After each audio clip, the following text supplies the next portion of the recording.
কি ভাই কিয় তুমি আহিলে কণ্ঠক বললৈ ভাই গভীৰ বনৰ মাজত বন্য জন্তুৰ মাত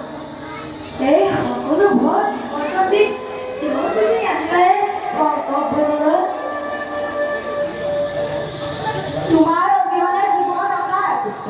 সেইকাৰণে ময়ো থাকিম তোমাৰ কাষত কেনেকৈ থাকিবা তুমি মোৰ লগত ৰ'দ শুকাব তোমাৰে সুন্দৰ শৰীৰ খুৰাণত কেনেকৈ থাকিবা তুমি মোৰ লগত গছৰ ওপৰত বহিলা গতিকে শুনা ভাই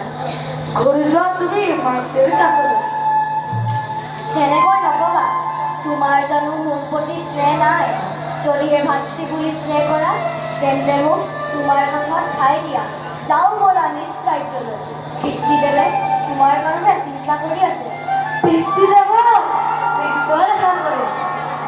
কিন্তু মাহীয়ে যদি মোৰ উপস্থিতিত অসন্তোষ প্ৰকাশ কৰে তেন্তে তুমি কি কৰিবা ভাই পিতাৰ কাষত তুমি উপস্থিত হ'লে মাতৃয়ে একো অসন্তোষ নকৰে